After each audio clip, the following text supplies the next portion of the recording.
प्रभात छात्रों, आज हम लोग हिंदी विषय के तृतीय पाठ का अध्ययन करेंगे।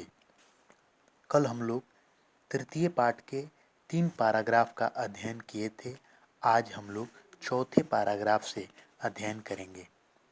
जिसको देखे वही व्यस्तता के मारे सब परेशान है।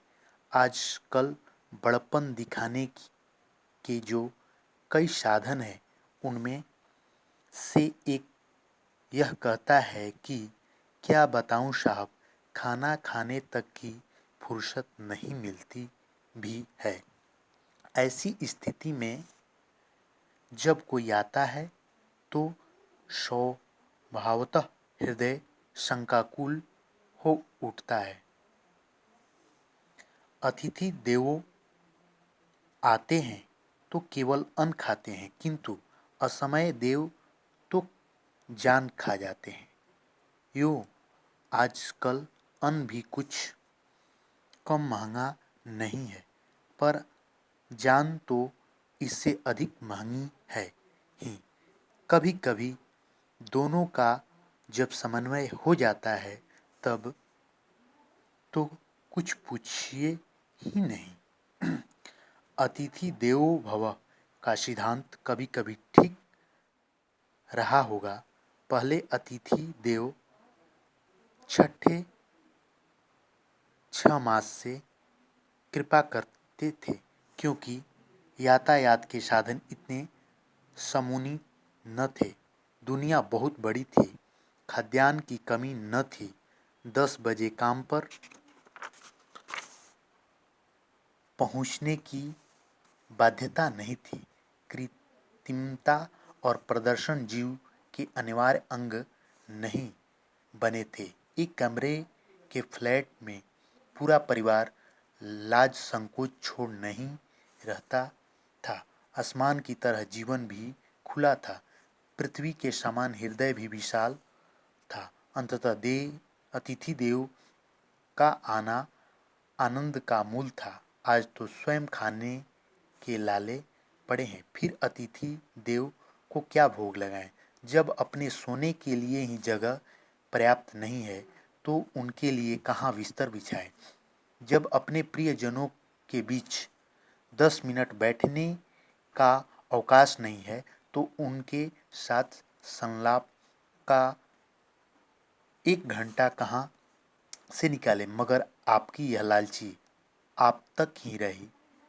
यह सब होते ही हुए भी अतिथि देव आते हैं, आते रहेंगे और आपको भाव कुभाव अनख आलसी हो उनका स्वागत सत्कार करना ही पड़ेगा। आपको छोड़कर आखिर वे जाए भी तो कहाँ।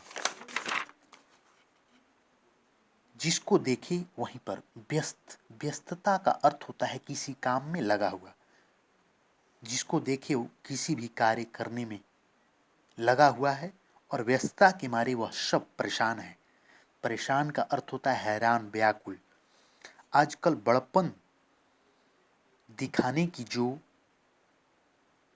कई साधन है। आजकल बड़प्पन का मतलब श्रेष्ठ होने का गुण या भाव दिखाने का जो कई साधन है, उनमें से एक यह कहता है कि क्या बताऊं साहब, खाना खाने तक की फुर्सत नहीं मिलती।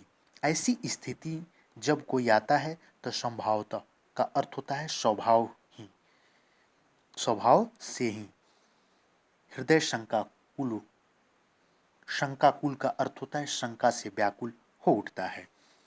अतिथि देव आते हैं तो केवल अन्न खाते हैं, किंतु असमय देव आते हैं तो जान खा जाते हैं।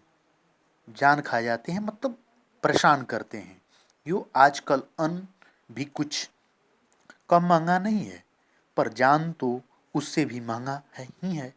कभी कभी दोनों का जब समन्वय का अर्थ होता है सम्मिलित होने की क्रिया या भाव हो जाता है, तब तो कुछ पूछिए ही नहीं।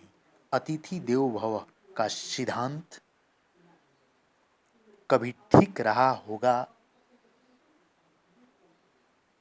पहले अतिथि छठे छवे मास कृपा करते थे, क्योंकि यातायात के साधन इतने समुन्नत का अर्थ होता है उन्नत नहीं था। पहले यातायात का उतना साधन आसान नहीं था। दुनिया बहुत बड़ी थी, खाद्यान्न की कमी न थी, भोजन की कोई कमी नहीं थी, 10 बजे काम पर पहुंचने की बाध्यता नहीं थी। कृत्रिमा का अर्थ होता है बनावटी, बनावटी और प्रदर्शन का नाटक, खेला आदि को दिखाना जीवन के अनिवार्य अंग नहीं बने थे। पहले बनावटी या नाटक या खेल दिखाने का भाव नहीं था लोगों में। एक कमरे के फ्लैट में पूरा परिवार लाज संकोच, लाज का अर्थ होता है मर्यादा की रक्षा, संकोच का अर्थ होता है भय या लज्जा का भाव छोड़कर नहीं रहता था। आसमान की तरह जीवन भी खुला था। आसमान जैसे चारों तरफ फैला है, उसी तरह से लोगों का जीवन फैला था।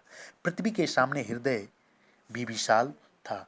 पृथ्वी के सामने हृदय भी बहुत बड़ा रहता था। अंततः अतिथि देव को आना आनंद का मूल था, और अतिथि या बाहर से कोई भी आते तो बहुत प्रसन्नता होती। जो तो स्वयं खाने के लिए लाल पड़े। आज के समय में स्वयं खाने के लिए लोग परेशान है, फिर अतिथि देव को कहाँ से भूख लगाएंगे। जब अपने सोने के लिए जगह पर्याप्त, पर्याप्त का अर्थ होता है अधिक मात्रा में नहीं है, तब उनके लिए कहाँ बिस्तर बिछाए। जब अपने प्रियजनों, प्रियजनों का अर्थ होता है सबसे प्यारा, लोकप्रिय, 10 मिनट बैठने का समय नहीं है, बातचीत करने का समय नहीं है, तो संलाप का अर्थ होता है आपस में बातचीत करना, लंबी बातचीत करना। तब 1 घंटा कहाँ से निकालेंगे, मगर आपकी यह लाचारी आप तक ही रहे। ये सब होते हुए भी अतिथि देव आते हैं, आते रहेंगे, और आपको भाव, भाव का अर्थ होता है मन में उत्पन्न होने वाला विचार, कुभाव का अर्थ होता है मन में नहीं उत्पन्न होने वाला विचार, अनख का अर्थ होता है क्रोध, ईर्ष्या, जलन, आलसी का होता है अर्थ होता है सुस्ती, उत्साहहीन। कहने का मतलब है कि मन में उत्पन्न होने वाला विचार जो है वह आज के समय में लोगों को देखकर मन में उतना विचार उत्पन्न नहीं होता।